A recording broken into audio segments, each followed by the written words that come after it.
नमस्कार दोस्तों। तो चलिए आज बिहार एसआई 1799 पोस्ट के लिए जो है प्रैक्टिस सेट नंबर 2 को देखते हैं। बहुत ही इम्पोर्टेंट है, ज्ञान बिंदु जीएस एकेडमी रोशन आनंद सर का है। तो चलिए क्वेश्चन नंबर 1 से देखते हैं। कौन सी मृदा रबड़ और कॉफ़ी की फसल के लिए सबसे अच्छी मानी जाती है? तो इसका आंसर हो जाएगा लेटेराइट मृदा। लेटेराइट मृदा जो है कॉफ़ी और रबड़ की खेती के लिए जो है सबसे अच्छी मृदा मानी जाती है, यानी सबसे अच्छी मिट्टी है। चलिए इसको और थोड़ा जूम कर लेते हैं, उसके बाद देखते हैं। लेटेराइट हो जाएगा इसका। लेटेराइट मृदा रबड़ और कॉफ़ी की फसल के लिए सबसे अच्छी मृदा मानी जाती है। इस मृदा में मुख्यतः चाय, कहवा, रबड़, सिनकोना, काजू, मोटे अनाज एवं मसालों की कृषि की जाती है, परंतु इसे कृषि के दृष्टिकोण से कम उपजाऊ मृदा की श्रेणी में रखते हैं। चलिए अब नेक्स्ट क्वेश्चन देखते हैं। क्वेश्चन नंबर 2 देखते हैं। भारत का सबसे बड़ा कृत्रिम बंदरगाह है, यानी भारत का जो है सबसे बड़ा कृत्रिम बंदरगाह कौन है? तो नन्हा सेवा हो जाएगा। क्या होगा? नन्हा सेवा। नन्हा सेवा भारत का सबसे बड़ा कृत्रिम बंदरगाह एवं आधुनिकतम बंदरगाह है, जिसे 1988-89 में ईस्वी में देश का 12वां बंदरगाह घोषित किया गया था। नन्हा सेवा को जो है 1988-89 में जो है देश का 12वां बंदरगाह घोषित किया गया था। इसका नया नाम जवाहरलाल नेहरू बंदरगाह है। इसका नया नाम क्या है? नन्हा सेवा का जवाहरलाल नेहरू बंदरगाह है। चलिए अब नेक्स्ट क्वेश्चन को देखते हैं। नेलोंग घाटी किस राज्य में अवस्थित है? नेलोंग घाटी जो है किस राज्य में अवस्थित है? इसका हो जाएगा उत्तराखंड। नेलोंग घाटी जो है उत्तराखंड में अवस्थित है। उत्तरकाशी। नेलोंग घाटी उत्तराखंड के उत्तरकाशी जिले में गंगोत्री नेशनल पार्क में अवस्थित है। यह भारत चीन सीमा के निकट स्थित है, जिसे वर्ष 1962 के युद्ध के बाद बंद कर दिया गया था। ये जो है नेलोंग घाटी को जो है 1962 में जो युद्ध हुआ था भारत चीन के बीच, तो उसके बाद इसको बंद कर दिया गया। लेकिन मई 2015 में पर्यटकों के लिए पुनः इसको खोल दिया गया है। नेलोंग घाटी को जो है मई 2015 में पुनः खोल दिया गया है। तो इसका नेलोंग घाटी किस राज्य में अवस्थित है? तो उत्तराखंड में हो जाएगा। चलिए नेक्स्ट क्वेश्चन देखते हैं। क्वेश्चन नंबर 4 देखते हैं। पंच नदी की एकमात्र ऐसी नदी है जिसका प्रवाह केवल भारत में है। पंच की एकमात्र ऐसी नदी है, पंचनद की एकमात्र ऐसी नदी जिसका प्रवाह केवल भारत में है। पंचनद को देखिए अब। इसका आंसर हो जाएगा बी होगा। क्या होगा? बी होगा, ब्यास नदी होगा। देखिए ब्यास नदी पंचनद की एकमात्र ऐसी नदी है जिसका प्रवाह केवल भारत में है। यह रोहतांग दर्रा के पास ब्यास कुंड से निकलती है। कहाँ से निकलती है? ब्यास कुंड से ब्यास नदी ब्यास कुंड से निकलती है। चलिए नेक्स्ट क्वेश्चन देखते हैं। निम्नलिखित में से कौन सा युग्म सुमेलित नहीं है? यानी जो है कौन सा जोड़ा जो है सुमेलित नहीं है? इसको हम देखते हैं। देखिए शिव समुद्रम जलप्रपात कावेरी नदी, ठीक है। गोकक जलप्रपात घाट प्रभा नदी, ये भी ठीक है। उसके बाद जो है कह रहा है कौन सुमेलित नहीं है, इसको ध्यान देना है, कौन सुमेलित नहीं है। तो इसमें देखिए दुग्ध धारा जलप्रपात मांडवी नदी, ये नहीं होगा, ये जो है गलत चिन्ह लगा हुआ है। ये जो है दुग्ध जलधारा मांडवी नदी पर नहीं बल्कि नर्मदा नदी पर होगा। उसके बाद कुंचिकल जलप्रपात जो है वाराही नदी पर होगा। तो इसका आंसर क्या होगा? दुग्ध धारा जलप्रपात मांडवी नदी, यही गलत सुमेलित है। इसका जो है दुग्ध जल धारा प्रपात जो है नर्मदा नदी पर है स्थित है। धुआंधार दुग्ध धारा कपिल धारा जलप्रपात मध्य प्रदेश में नर्मदा नदी पर है। ये जितना भी है मध्य प्रदेश में नर्मदा नदी पर है। चलिए अब नेक्स्ट क्वेश्चन को देखते हैं। क्वेश्चन नंबर 6 को देखते हैं। बृहद हिमालय की प्रमुख चोटियों का ऊंचाई के अनुसार सही क्रम, यानी बृहद हिमालय की जो है प्रमुख चोटी का जो है ऊंचाई के अनुसार उसका क्रम बताना है। तो इसका जो है देखिए इसका 6 का जो है हो जाएगा बी, मकालू। मकालू का जो है 8481 मीटर है। मकालू कितना मीटर है? 8481 मीटर। उसके बाद धौलागिरी, धौलागिरी जो है धौलागिरी 8172 मीटर है। नंगा पर्वत जो है 8126 मीटर, नंगा पर्वत 8126 मीटर। उसके बाद अन्नपूर्णा जो है 8078 मीटर है। तो बृहद हिमालय की प्रमुख चोटियों का ऊंचाई के अनुसार सही क्रम क्या हो जाएगा? इसका 6 का आंसर बी हो जाएगा, मकालू का सबसे ज़्यादा है, उसके बाद धौलागिरी का, उसके बाद नंगा पर्वत का, उसके बाद अन्नपूर्णा का है। चलिए नेक्स्ट क्वेश्चन को देख लेते हैं। निम्नलिखित कथनों पर विचार करें। अब जो नीचा में जो है कथन जो है उस पर विचार करने के लिए बोल रहा है। देखिए, भारत में अधिकांश कोयला गोंडवाना क्रम की सेलों से प्राप्त होता है। सही बात है, भारत में अधिकांश कोयला जो है गोंडवाना क्रम की सेलों से प्राप्त होता है।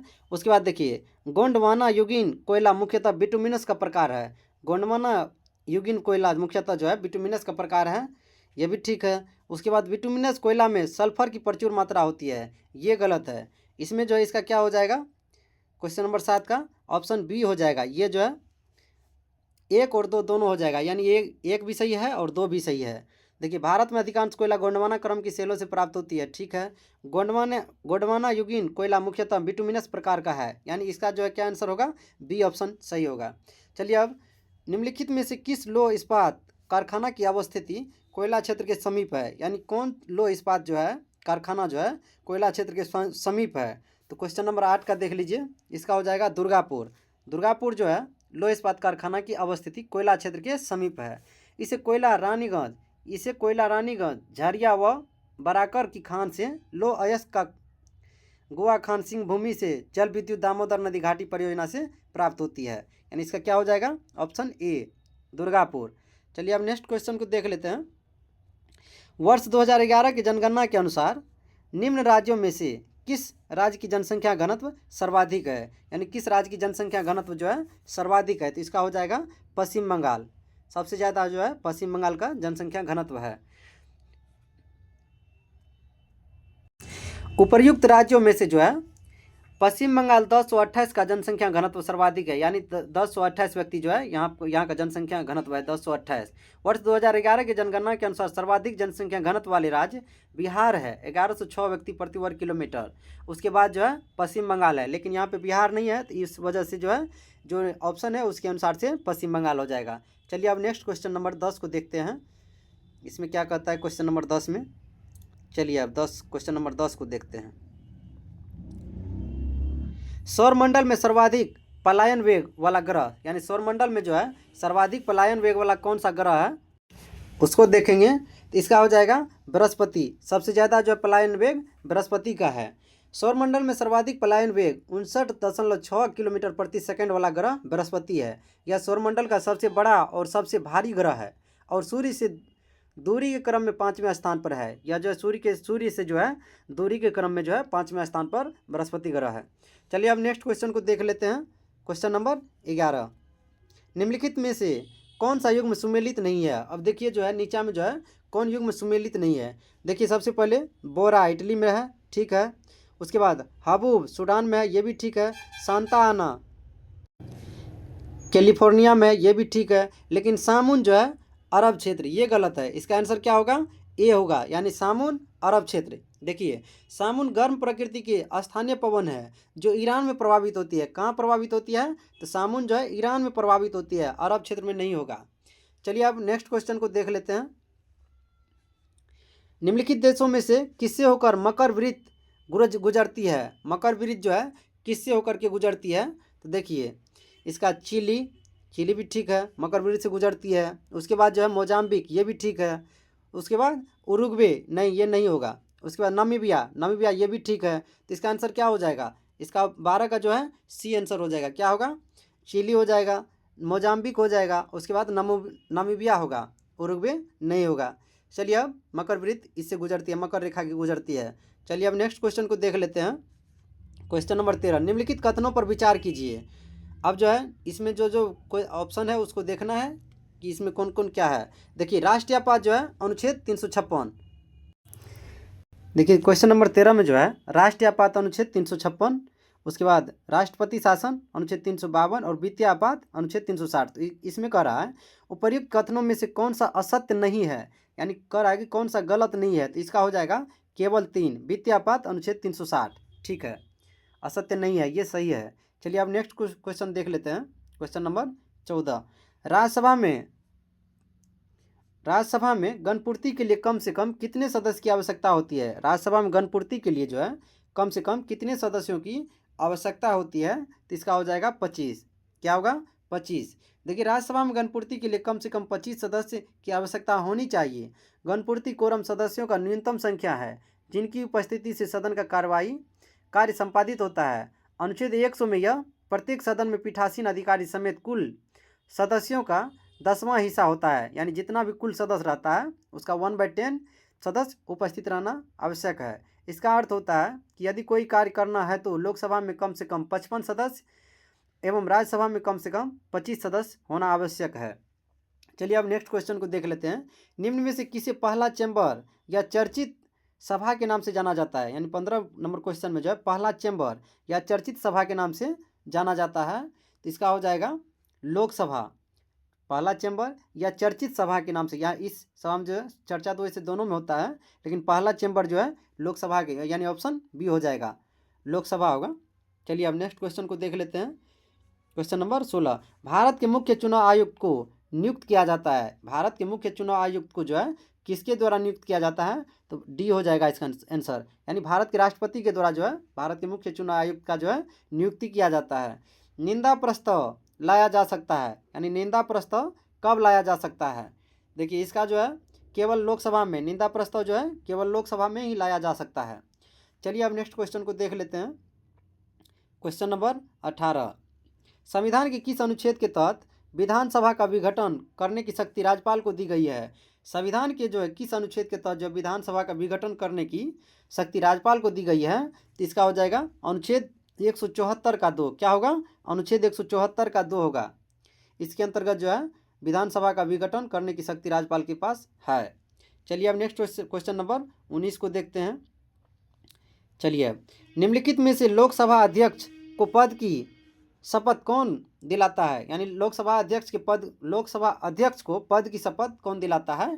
तो अब नीचे में जो ऑप्शन है उसके अनुसार से इसका जो है देखिए लोकसभा का अध्यक्ष जो है उसके नाम से जो है शपथ नहीं होता है, यानी शपथ नहीं होता है। लोकसभा अध्यक्ष को पद की शपथ, यानी लोकसभा अध्यक्ष का जो है पद का शपथ नहीं होता है, इसलिए शपथ नहीं होता है। इसका हो गया आंसर सी। चलिए अब क्वेश्चन नंबर 18 को 20 को देख लेते हैं। 19 है, उसके बाद 20 को देखते हैं। रुकिए एक मिनट। हाँ, क्वेश्चन नंबर 20 को देखते हैं। प्रारूप समिति के द्वारा कुल 141 बैठक कितने माह के अंदर की गई थी? प्रारूप समिति के द्वारा जो है कुल 141 बैठक कितने माह के अंदर की गई थी? इसका जो आंसर क्या होगा? इसका होगा 6 माह के अंदर। क्या होगा? 6 माह के अंदर जो है 141 बैठक किया गया था। चलिए अब नेक्स्ट क्वेश्चन को देख लेते हैं। मूल अधिकारों का प्रारूप किसने तैयार किया था? यानी मूल अधिकारों का प्रारूप जो है किसने तैयार किया था? तो इसका हो जाएगा जवाहरलाल नेहरू ने। कौन होगा? ऑप्शन सी हो जाएगा, जवाहरलाल नेहरू ने। मूल अधिकारों का प्रारूप किसने तैयार किया था? तो जवाहरलाल नेहरू। मूल अधिकारों का प्रारूप जवाहरलाल नेहरू ने तैयार किया था। 1931 ईस्वी में कराची अधिवेशन अध्यक्षता कराची अधिवेशन की अध्यक्षता कौन किए थे? 1931 में सरदार वल्लभ भाई पटेल। में कांग्रेस ने घोषणा पत्र में मूल अधिकारों की मांग की थी। चलिए अब नेक्स्ट क्वेश्चन नंबर 22 को देखते हैं। निम्न में से कौन सी युक्ति सूचना संकेत को समतुल्य विद्युतीय संकेत में परिवर्तित करती है? यानी सूचना संकेत को जो है समतुल्य विद्युतीय संकेत में परिवर्तित करती है। कौन सा युक्ति जो है वो जो है उसको चेंज करता है?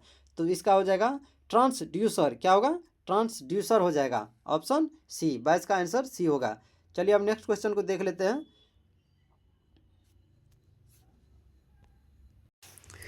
फ़ारेनहाइट पैमाने पर तापमान 200 डिग्री फ़ारेनहाइट है, इसका मान सेल्सियस पैमाने पर कितना होगा? देखिए इसका जो है आप ऐसे याद कीजिएगा, सी बाय, एक मिनट, इसका ऐसे याद कीजिएगा, C/5 बराबर F-32/9 बराबर K-273/5। इसका जो है अगर ये 9 नहीं याद रहेगा तो सीधा यहाँ पे जो है ये जो है इसको 2 को ऊपर में स्क्वायर अपना जो है याद करने के लिए बना दीजिएगा, 3 3 9, इस टाइप से। वैसे C/5 यानी C/5 बराबर F-32/9 होता है। तो अब देखिए 200 डिग्री फ़ारेनहाइट है, फ़ारेनहाइट में 200 डिग्री दे देंगे। F की जगह पे जो है यहाँ पे जो है 200 फ़ारेनहाइट रखेंगे, तो 200 में से मान के चलिए ना 32 जाएगा, तो इसको जो है घटा के करके जितना होगा उसका जो है इसका आंसर आएगा। काट कुट कीजिएगा तो 93.3 डिग्री सेल्सियस आएगा। इसका आंसर क्या होगा? 23 का। फ़ारेनहाइट पैमाने पर तापमान 200 डिग्री फ़ारेनहाइट है, इसका मान सेल्सियस पैमाने पर कितना होगा? तो 93.3 डिग्री सेल्सियस होगा। कितना होगा? 93.3 डिग्री सेल्सियस। चलिए अब नेक्स्ट क्वेश्चन नंबर 24 को देखते हैं। एक मंदिर में 100 वाट क्षमता वाले 5 बल्ब लगातार 20 घंटे तक जलाए जाते हैं, संपूर्ण विद्युत खर्च होगी। यानी एक मंदिर जो है उसमें 100 वाट वाले 5 बल्ब लगातार 20 घंटे तक जलाए जाते हैं, तो संपूर्ण विद्युत खर्च कितना होगी। इसका जो है, इसका देखिए यूनिट में व्यक्त करने के लिए KWH किलोवाट घंटा। तो अब देखिए कितना वाट है, 100 वाट है, 100 वाट लिखेंगे। फिर कितना बल्ब लगाया गया है, तो 5 बल्ब, और कितना घंटा, तो 20 घंटा। अब इसको जो है 1000 से भाग दीजिएगा तो यूनिट में आ जाएगा। तो 20 पंचे 100, यानी 1000 तो डायरेक्ट कट जाएगा। इसका जो है काट कुट कीजिएगा ना तो 2 यूनिट आएगा। कितना आएगा, 2 यूनिट आएगा। नहीं, ये 5 नहीं होगा, यहाँ पे 100 वाट, और उसके बाद जो है 100 वाट का तो है ये जो है, उसके बाद 20 घंटा है। तो 20 गुना 100 कीजिएगा, अब बट 1000 कीजिएगा तो इसका जो है काट कुट के आएगा कितना, 2 यूनिट आएगा। और 2 यूनिट है, उसके बाद जो है 5 बल्ब लगा हुआ है, तो कितना, 5 दूना 10 यूनिट हो जाएगा। इसका डायरेक्ट आंसर क्या होगा, 10 हो जाएगा। आंसर क्या होगा, 10 होगा। इसका आंसर डी हो जाएगा, 10 यूनिट हो जाएगा। चलिए अब नेक्स्ट क्वेश्चन को देख लेते हैं। क्वेश्चन नंबर 25 को देखते हैं। निम्न में से कौन सुमेलित नहीं है, यानी कौन जो है सही मिला हुआ नहीं है। देखिए, आमीटर विद्युत धारा ठीक है, एनीमोमीटर वायु की चाल ये भी ठीक है, पायरोमीटर उच्च ताप ये भी ठीक है, टेकोमीटर ये गलत है। टेकोमीटर जो है दाबांतर। देखिए, टेकोमीटर एक उपकरण है जिसका इस्तेमाल किसी मशीन या सॉफ्ट की घूर्णन गति को मापने के लिए किया जाता है। इसे वेग मापी भी कहा जाता है। टेकोमीटर का इस्तेमाल जो है मोटर डिस्क या शाफ्ट की घूर्णन गति को मापने के लिए किया जाता है। चलिए अब नेक्स्ट क्वेश्चन को देख लेते हैं। क्वेश्चन नंबर 26 को, पसीने का मुख्य उपयोग है। पसीने का जो है मुख्य उपयोग क्या है, उसके अनुसार देखिए। पसीने का मुख्य उपयोग जो है शरीर का ताप नियंत्रित करता है। पसीना जो है शरीर का क्या करता है, ताप नियंत्रित करता है। जैसे ही शरीर में गर्मी का अनुभव होता है तो पसीना निकलना स्टार्ट कर देता है, यानी पसीना निकल करके जो है शरीर का ताप नियंत्रित करता है। अब नेक्स्ट क्वेश्चन को देख लेते हैं। क्वेश्चन नंबर 27, हवाई जहाज के ब्लैक बॉक्स का क्या रंग होता है। तो इसका आंसर हो जाएगा, देखिए हवाई जहाज के ब्लैक बॉक्स का रंग क्या होता है, तो इसका आंसर हो जाएगा, क्या होगा, 27 का जो है डी, नारंगी रंग हो जाएगा। देखिए, हवाई जहाज के ब्लैक बॉक्स का रंग नारंगी होता है। ब्लैक बॉक्स नारंगी रंग का किसी दुर्घटना के बाद ढूंढने में सरलता होता है, यानी आसानी होता है। यह एक ऑडियो रिकॉर्डिंग डिवाइस होती है जो कि वायुयान के कॉकपिट में पायलटों की बातचीत को रिकॉर्ड करती है और कुछ अनहोनी घटित होने पर जांचकर्ता इसके माध्यम से निष्कर्ष प्राप्त कर सकते हैं, यानी क्या उस समय का घटना घटा था उसका जो है उसका जानकारी प्राप्त किया जाता है। तो हवाई जहाज के ब्लैक बॉक्स में जो है क्या रंग होता है, तो इसका देखिए, सब कहेगा काला होता है, लेकिन काला नहीं मारिएगा, नारंगी होता है। क्या होता है, नारंगी होता है। चलिए अब नेक्स्ट क्वेश्चन देख लेते हैं। निम्नलिखित में से कौन सा कथन सत्य है। अब जो है इसमें जो है कौन सा कथन बोल रहा है, सत्य है। देखिए, प्रकाश का वेग सबसे अधिक होता है, सही बात है, प्रकाश का वेग सबसे अधिक होता है। ध्वनि का वेग सबसे अधिक होता है, नहीं, गलत है। उसके बाद आकाश से पिंडों का वेग सबसे अधिक होता है, ये भी गलत है। रॉकेट का वेग सबसे अधिक होता है, ये भी गलत है, यानी इसका आंसर हो जाएगा ए हो जाएगा। चलिए अब वो ऐसी कौन सी प्रक्रिया है जिसमें गैस सीधे ठोस वस्तु में परिवर्तित हो जाती है, यानी वैसी कौन सी प्रक्रिया है जिसमें जो है गैस सीधे ठोस वस्तु में परिवर्तित हो जाती है। डिपोजिशन, क्या होगा, डिपोजिशन होगा। चलिए अब आगे देखते हैं। क्वेश्चन नंबर 30 को देख लेते हैं। विद्युत अपघटन में कैथोड पर कौन सी क्रिया होती है। विद्युत अपघटन में जो कैथोड पर कौन सी क्रिया होती है, तो इसका ऑक्सीकरण होगा। क्या होगा, ऑक्सीकरण। विद्युत अपघटन में कैथोड पर अपचयन की क्रिया होती है। अपचयन एक रासायनिक अभिक्रिया है जिसमें किसी पदार्थ में इलेक्ट्रॉनों की वृद्धि होती है या हाइड्रोजन का योग होता है, या ऑक्सीजन का निष्कासन भी बोल सकते हैं, और ऑक्सीजन का निष्कासन भी होता है। तो चलिए अब क्वेश्चन नंबर 31 को देख लेते हैं। चलिए, न्यूलैंड्स के अष्टक नियम में तत्वों को किस क्रम में व्यवस्थित किया गया था। न्यूलैंड्स के अष्टक नियम में जो है तत्वों को परमाणु भार के बढ़ते क्रम में व्यवस्थित किया गया था, परमाणु भार के बढ़ते क्रम में। चलिए अब समजातीय श्रेणी के लिए निम्न में से कौन सा युग्म सही है, यानी समजातीय श्रेणी के लिए जो है नीचा में जो ऑप्शन दिया गया है इसमें कौन सही है, तो इसका क्या होगा, CH3OH, C2H5OH, यानी ऑप्शन इसका सी हो जाएगा। इसका अंतर जो है समान रहेगा। चलिए अब सोडियम परमाणु के सबसे बाहरी कोश में कितने इलेक्ट्रॉन मौजूद होते हैं, यानी सोडियम परमाणु के सबसे बाहरी कोश में जो है कितना इलेक्ट्रॉन मौजूद रहता है, तो इसका 1 हो जाएगा। देखिए सोडियम 11 नंबर पर आता है, 2 8 1, यानी सबसे बाहरी कोश में जो है 1 इलेक्ट्रॉन रहता है। इसका ऑप्शन सी हो जाएगा। सोडियम परमाणु के सबसे बाहरी कोश में 1 इलेक्ट्रॉन मौजूद होते हैं। सोडियम का परमाणु क्रमांक 11 है, जिसका अर्थ है कि एक सोडियम परमाणु में 11 इलेक्ट्रॉन होते हैं। चलिए अब नेक्स्ट क्वेश्चन को देख लेते हैं। क्वेश्चन नंबर 34 को, निम्नलिखित में से कौन सा कार्बन का अपरूप नहीं है, यानी इसमें जो है कह रहा है कि कौन सा कार्बन का अपरूप नहीं है। तो देखिए मीथेन जो है, मीथेन गैस है CH4, इसका अनुसूत्र होता है CH4, तो ये जो है 34 का डी हो जाएगा। क्या होगा? डी। मीथेन कार्बन का अपरूप नहीं है।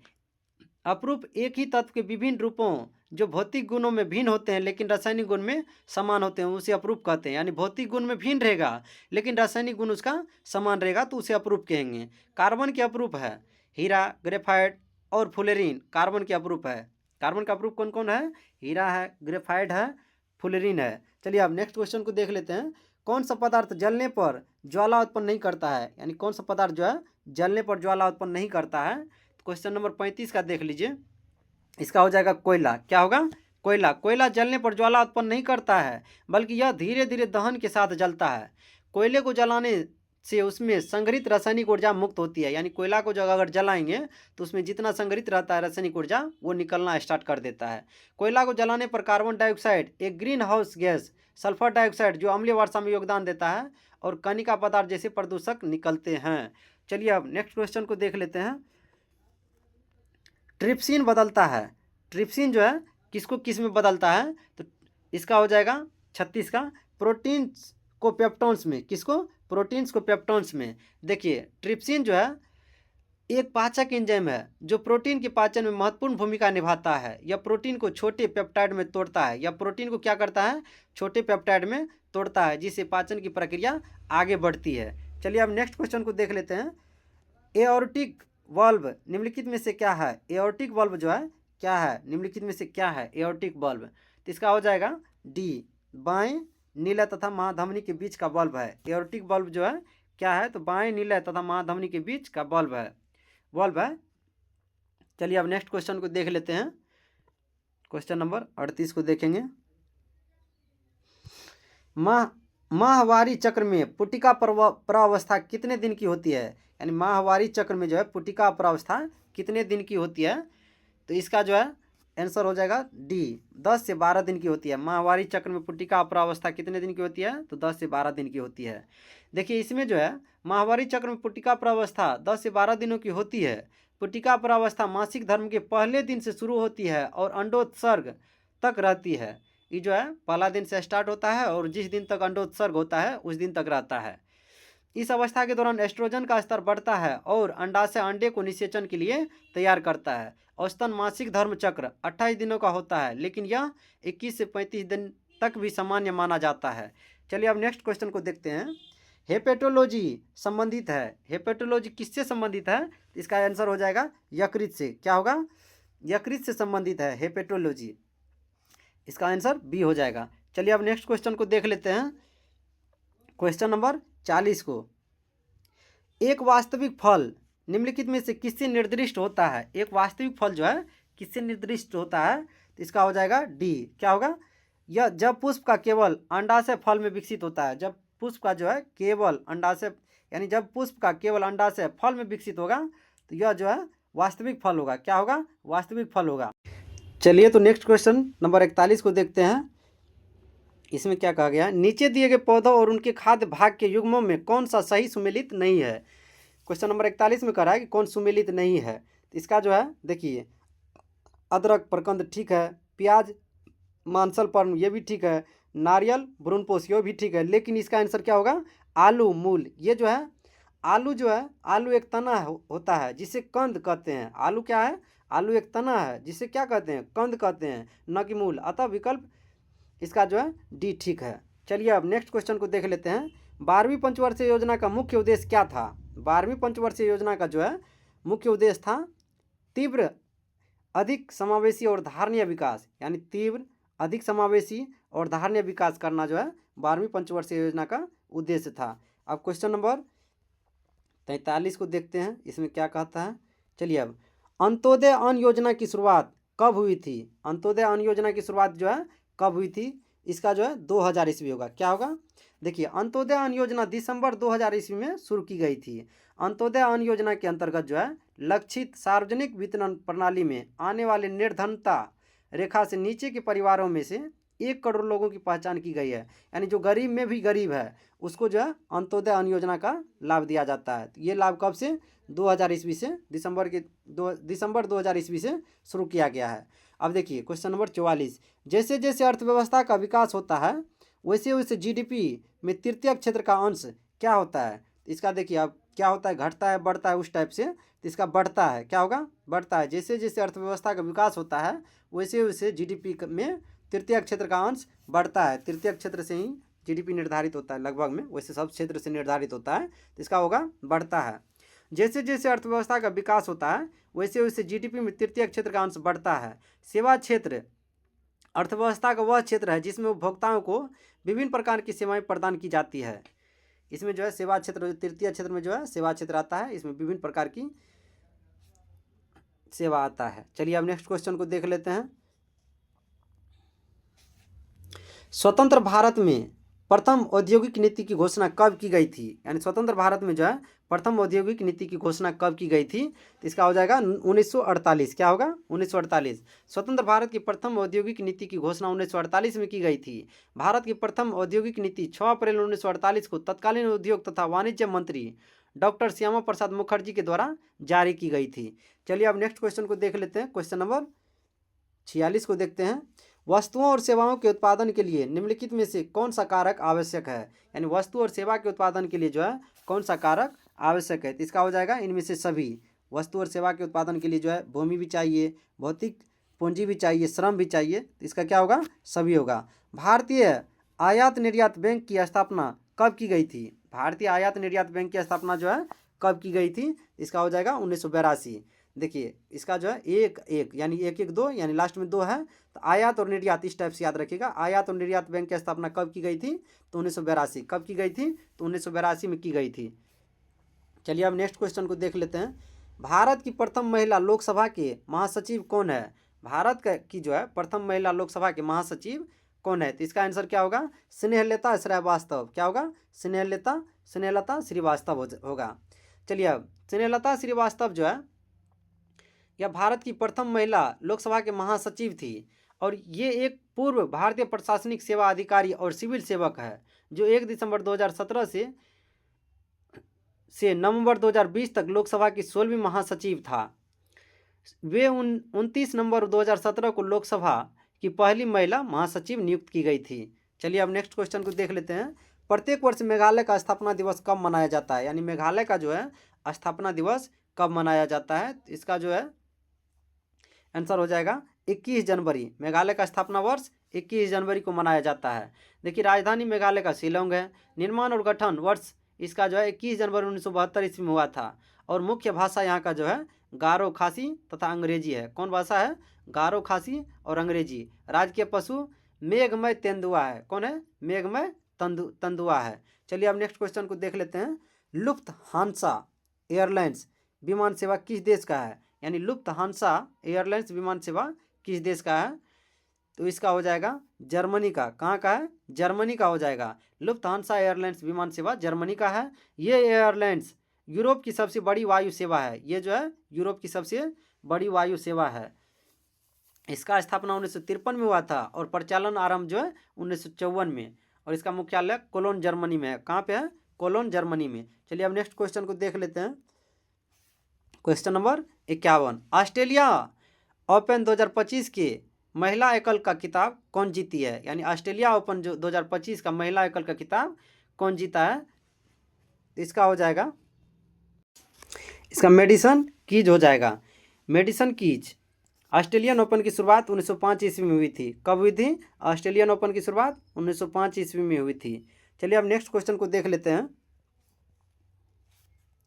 आईसीसी पुरुष चैंपियनशिप ट्रॉफी 2025 के संदर्भ में कौन सा कथन गलत है? यानी आईसीसी पुरुष चैंपियनशिप ट्रॉफी 2025 के संदर्भ में जो है कह रहा है कौन गलत है? तो इसका उपविजेता ऑस्ट्रेलिया रहा, इसका उपविजेता ऑस्ट्रेलिया नहीं, ये गलत है। आईसीसी पुरुष चैंपियनशिप ट्रॉफी 2025 के फाइनल में भारत ने न्यूजीलैंड को हराकर यह खिताब जीता था। भारत जो है किसको हरा करके? न्यूजीलैंड को हरा करके जो है यह खिताब जीता था। उपविजेता न्यूजीलैंड था, ये नहीं होगा, यही गलत है। चलिए अब नेक्स्ट क्वेश्चन को देख लेते हैं। भारत उच्च ऊर्जा लेजर निर्देशित डीईए हथियार प्रणाली का सफलतापूर्वक परीक्षण करने वाला विश्व का कौन सा देश बना है? भारत जो है उच्च ऊर्जा लेजर निर्देशित हथियार प्रणाली का सफलतापूर्वक परीक्षण करने वाला विश्व का कौन सा देश बना है? तो इसका हो जाएगा चौथा। क्या होगा? चौथा। देखिए भारत जो है विश्व का चौथा देश बन गया है जो उच्च ऊर्जा लेजर निर्देशित हथियार प्रणाली का सफलतापूर्वक परीक्षण किया है। यह हवाई लक्ष्यों को निशाना बनाकर नष्ट कर सकता है। ये जो है हवाई लक्ष्य को निशाना बना करके जो है नष्ट कर सकता है। भारत से पहले किस किस देश के पास ये व्यवस्था था? तो रूस के पास था, चीन, संयुक्त राज्य अमेरिका, और चौथा देश जो है अपना भारत बना है। चलिए अब नेक्स्ट क्वेश्चन को देख लेते हैं। जीनोम संपादित चावल की किस्में विकसित करने वाली दुनिया का पहला देश कौन बना है?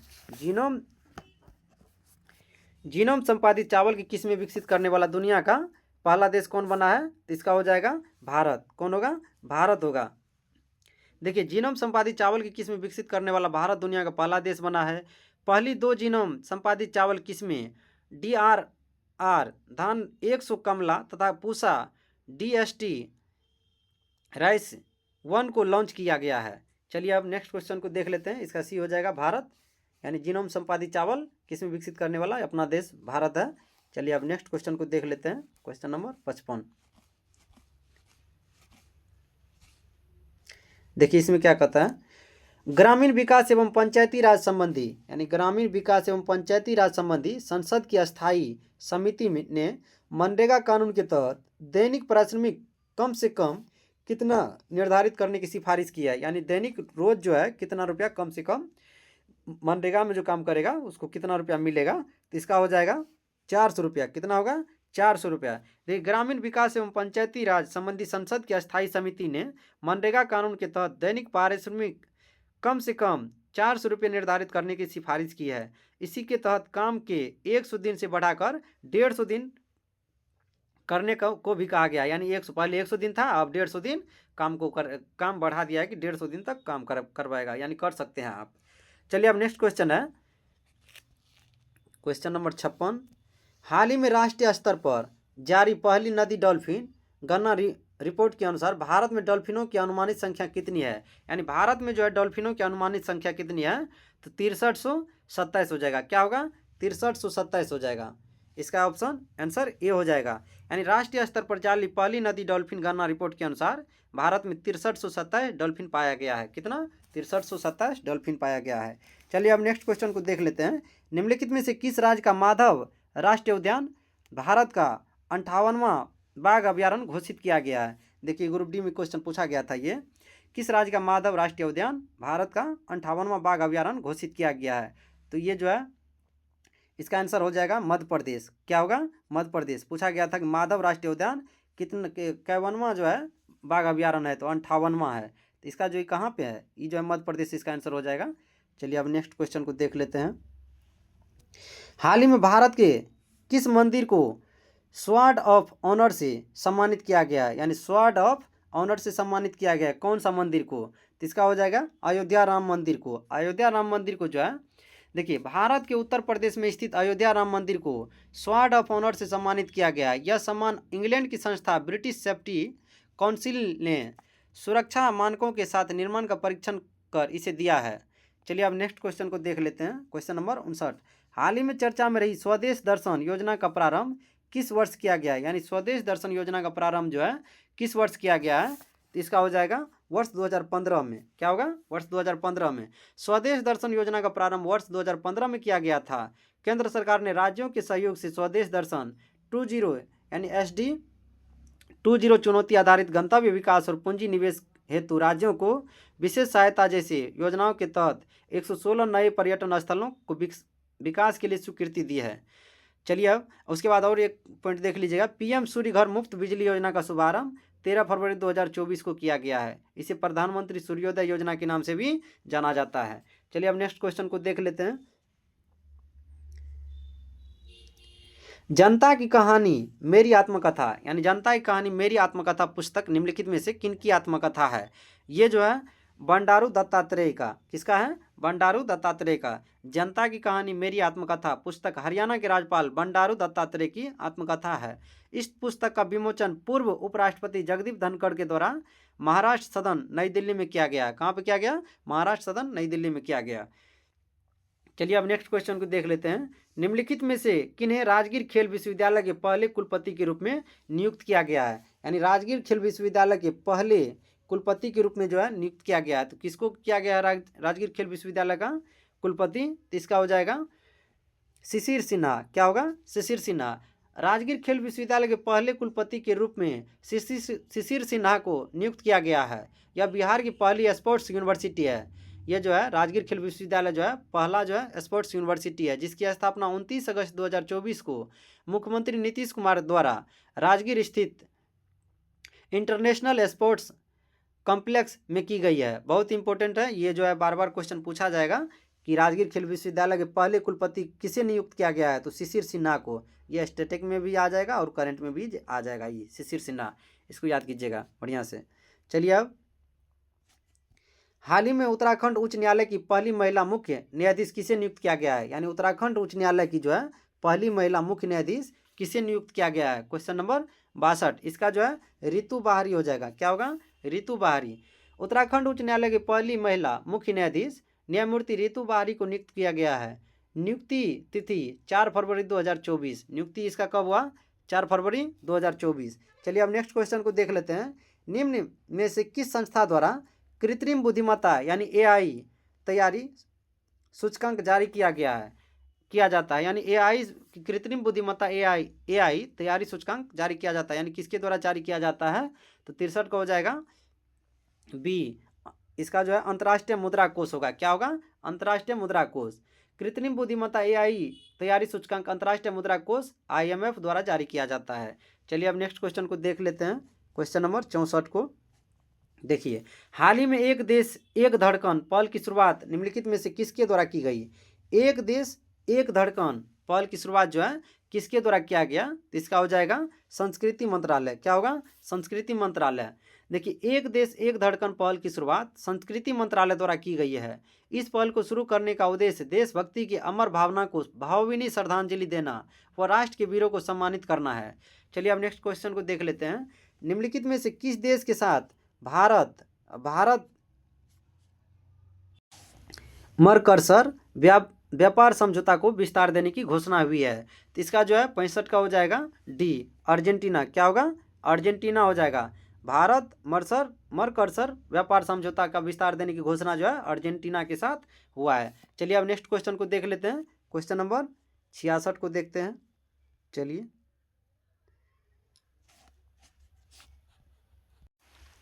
हाल ही में त्रिनिदाद और टोबैगो ने भारतीय मजदूरों के वहां पहुंचने की कौन सी वर्षगांठ मनाई गई है? यानी हाल ही में जो है त्रिनिदाद और टोबैगो में भारतीय मजदूरों के वहां पहुंचने की कौन सी वर्षगांठ मनाई गई है? तो 66 का हो जाएगा। देखिए बी हो जाएगा 180वीं वर्षगांठ। इसका जो है देखिए वर्ष 2025 में त्रिनिदाद और टोबैगो में भारतीय मजदूरों के वहां पहुंचने की 180वीं वर्षगांठ मनाई गई है। प्रधानमंत्री नरेंद्र मोदी ने जुलाई 2025 में त्रिनिदाद तथा टोबैगो की यात्रा की थी। जुलाई 2025 में जो है टोबैगो तथा त्रिनिदाद की यात्रा की थी।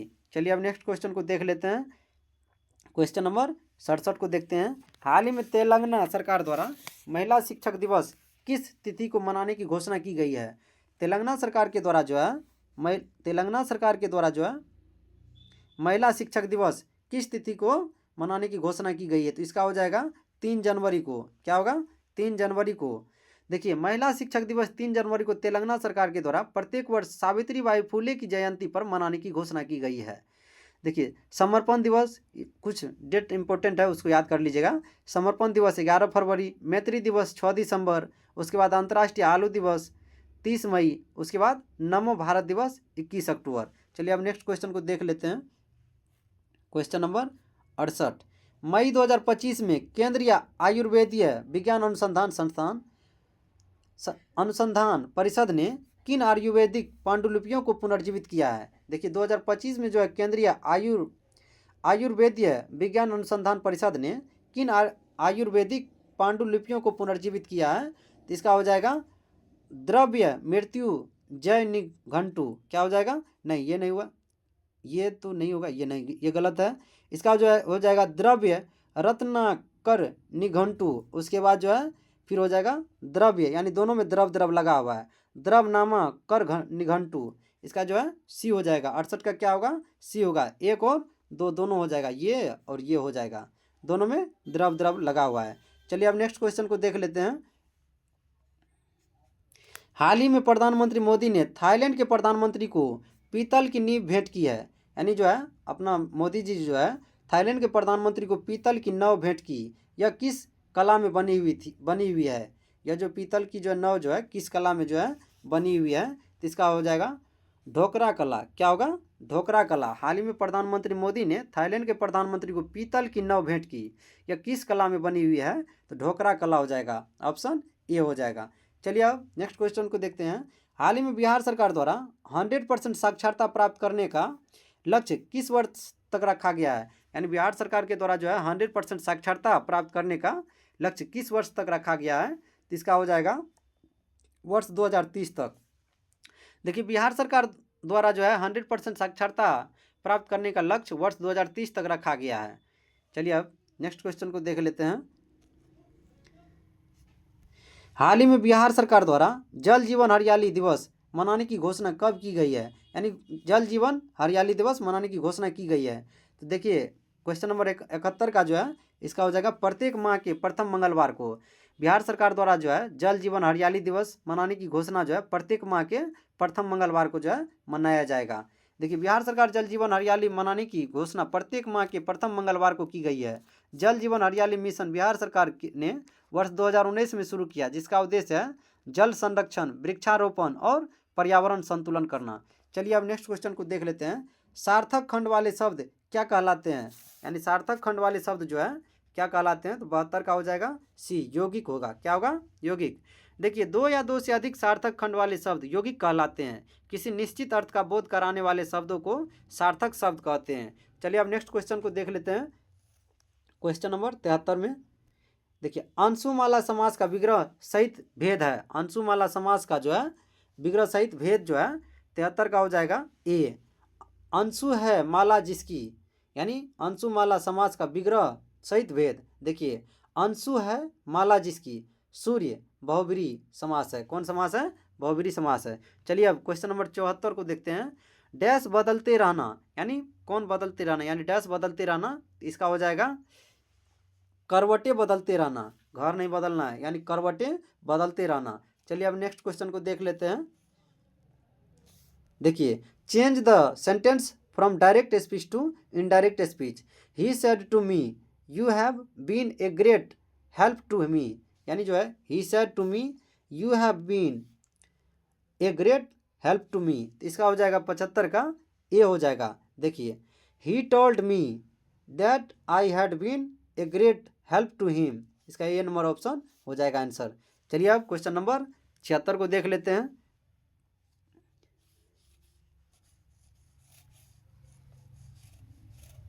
देखिए इसमें जो है translate the sentence into English, यानी जो इसका इंग्लिश में करना है। दबे पाँव चलो, यानी दबे पाँव चलो जो है इसका क्या होगा? देखिए 76 का बी होगा। क्या होगा? Walk on the tips toes, walk on the tips toes. चलिए अब नेक्स्ट क्वेश्चन देख लीजिए। Change the sentence into passive voice. Somebody must have taken my book, यानी somebody must have taken my book. तो इसका 77 का हो जाएगा सी। क्या होगा? C, my book must have been taken by, एक मिनट, समबडी। क्या हो जाएगा?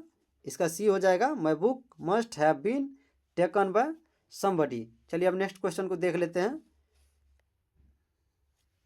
चलिए देखिए इस जो है मिलाने वाला है, तो सही इसमें जो है मिलाना है।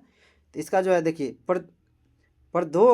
प्रद्योत इसका जो है देखिए वैसे 78 का जो है सी हो जाएगा, कौन होगा, सी। तो ये प्रद्योत जो है सी होगा। अवंती प्रद्योत का 1 का 3 होगा। उसके बाद जो है बी का 2 होगा, उदयन वत्स। उसके बाद जो है प्रसेनजीत, इसका जो है 4 हो जाएगा, कौशल।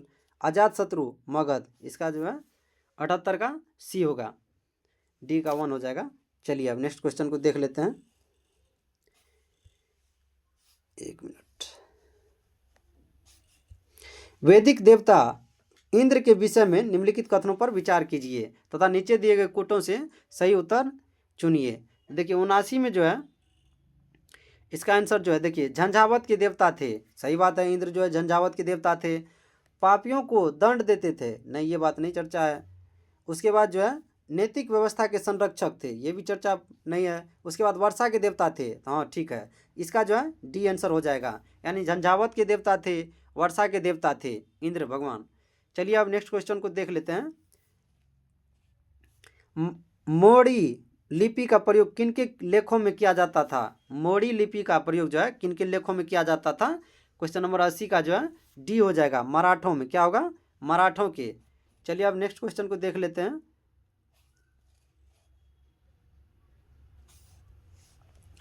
1857 के प्रथम स्वतंत्रता संग्राम में भोपाल के किस वीर ने बहादुरीपूर्ण मुख्य संघर्ष कर बलिदान दिया?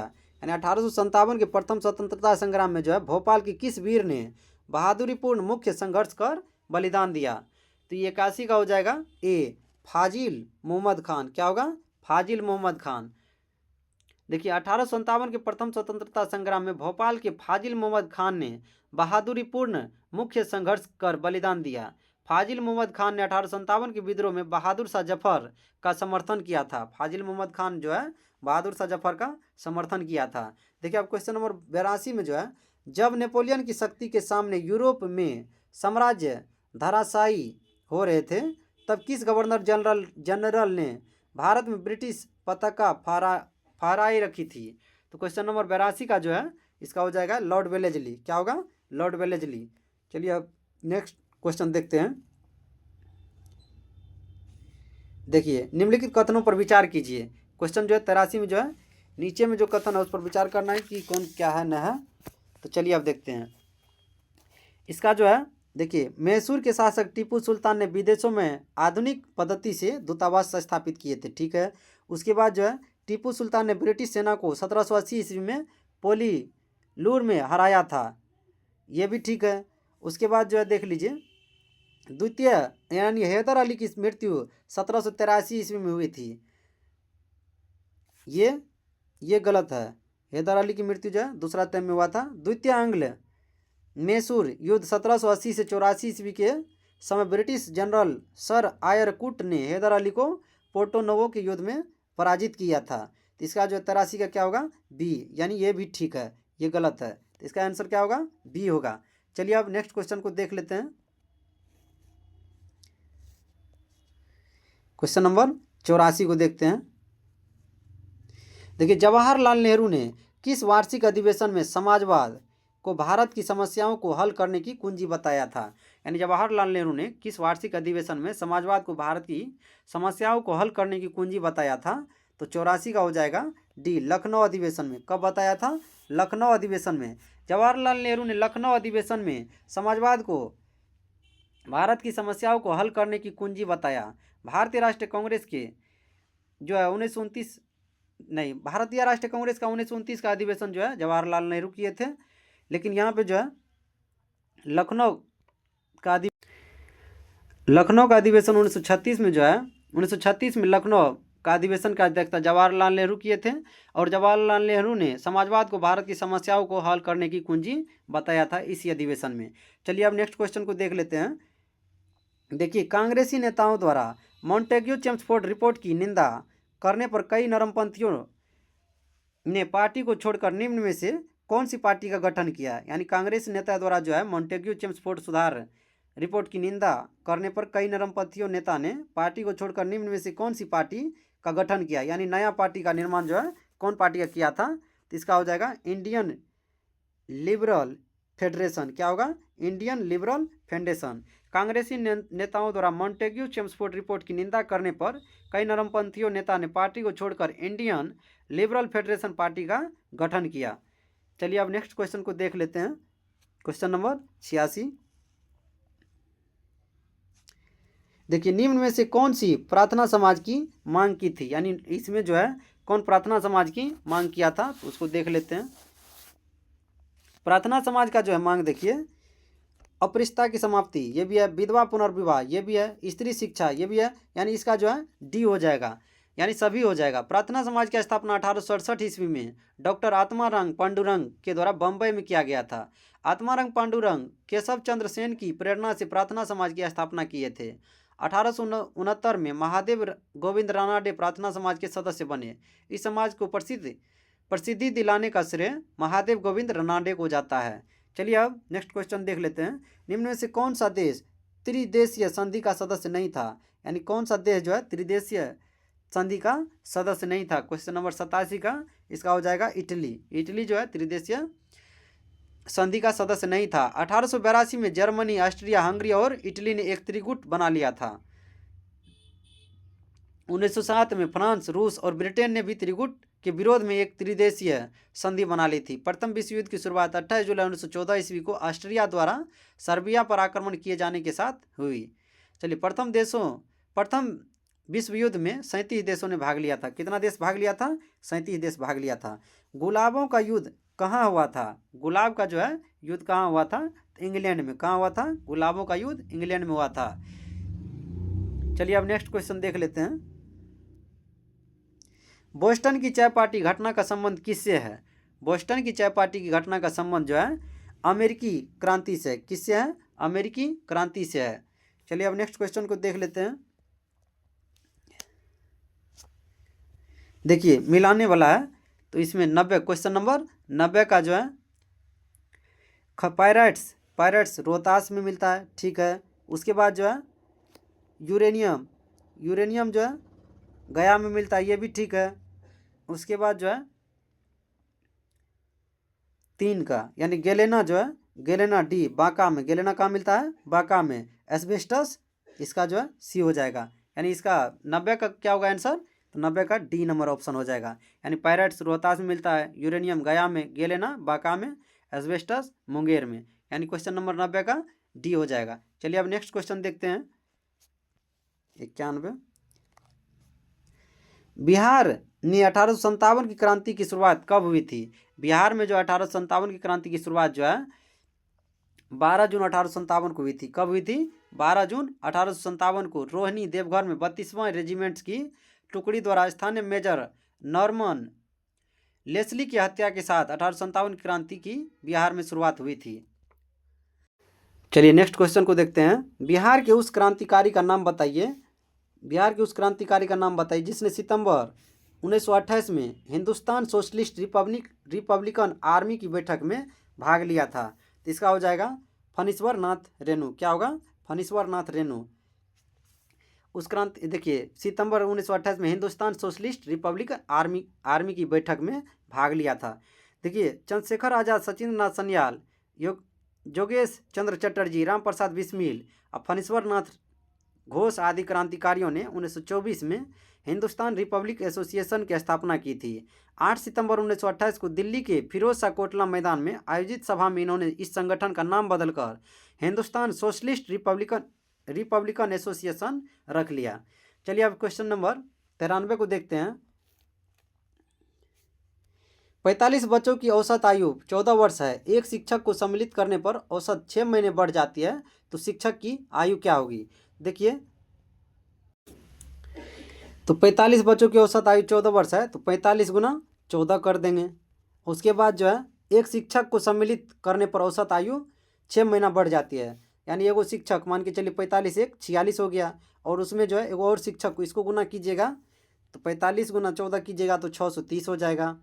उसके बाद अब क्या किया, शिक्षक भी शामिल हो गया, तो 45 एक 46 आदमी। उसके बाद 14 वर्ष और 6 महीना औसत बढ़ जाता है, तो यानी 14, और उसके बाद 6 महीना बढ़ जाता है, तो 6/12 करेंगे तो इसको 6 दूना 12, यानी 6 दूना 12, इसको 2 करेंगे यानी 14.5 हो जाएगा। इसको गुना करेंगे तो 14.5 हो जाएगा। अगर इसको गुना कीजिएगा कितना होगा, ये इसको 14.5 ही रहने दीजिए, या 14×9 = 28, 29/2 कर लीजिए। इसको कितना कीजिएगा, 14×9 = 29, यानी 46 गुना 29/2 कीजिएगा ना, तो 23×2 = 46, ये कट जाएगा। उसके बाद 23×29 कीजिएगा तो 600 कितना आएगा, 667 आएगा, 667 आएगा। और इसको इसमें से घटाइएगा तो आंसर आ जाएगा 37 वर्ष, यानी 667 में से 630 को घटाइएगा तो 37 वर्ष आ जाएगा इसका आंसर। तो क्या होगा इसका जो है आंसर डी हो जाएगा। क्या होगा, आंसर डी हो जाएगा। चलिए अब दी गई श्रृंखला में प्रश्न वाचक चिन्ह के स्थान पर क्या आएगा। अब नेक्स्ट क्वेश्चन जो है, क्वेश्चन नंबर 94 जो है, इसमें कह रहा है प्रश्नवाचक चिन्ह के स्थान पर क्या आएगा। क्वेश्चन नंबर 94 में देखिए, इसमें जो है, देखिए 2, 3, 8, 27, 112।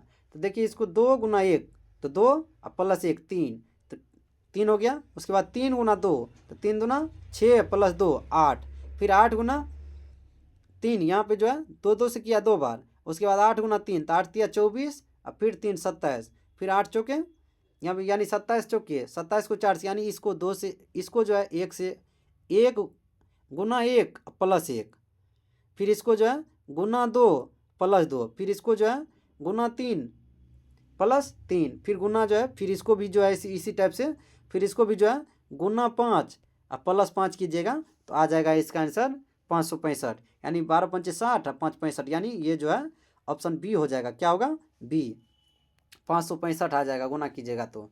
चलिए अब नेक्स्ट क्वेश्चन को देख लेते हैं।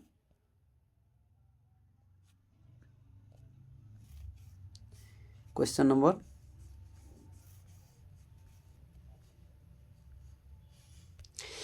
12 सेंटीमीटर त्रिज्या वाले त्रिज्यखंड का कोण 120 डिग्री है।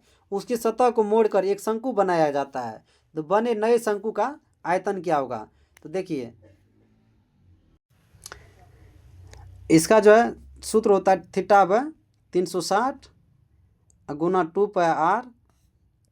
इस पर तोड़िएगा ना तो इसका जो है आ जाएगा, कितना आएगा, सब कुछ कैलकुलेशन कीजिएगा तो 189.46 आएगा। क्या आएगा, 189.46, नहीं तो वीडियो बड़ा हो जाएगा। चलिए फिर आगे देख लेते हैं। इसका ऑप्शन जो है ए होगा,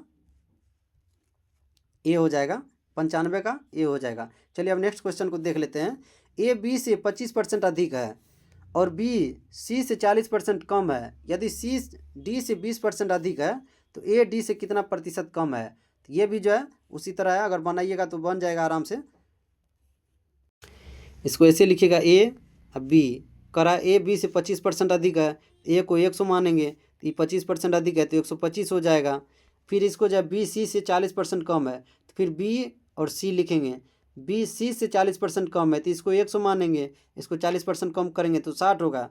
फिर जो आप कह रहा है यदि सी डी से 20% अधिक है, अब सी डी से 20% अधिक है तो अब इसको 100 मानेंगे और इसको 120 मानेंगे, और इसको काट कुट कीजिएगा। उसके बाद बी को बराबर कीजिएगा, या इस टाइप में जो है ए बी सी का सबका अलग अलग अनुपात निकलेगा, या तो बी को बराबर कर लीजिएगा, एक बार सी को बराबर कर लीजिएगा, आ जाएगा सबका।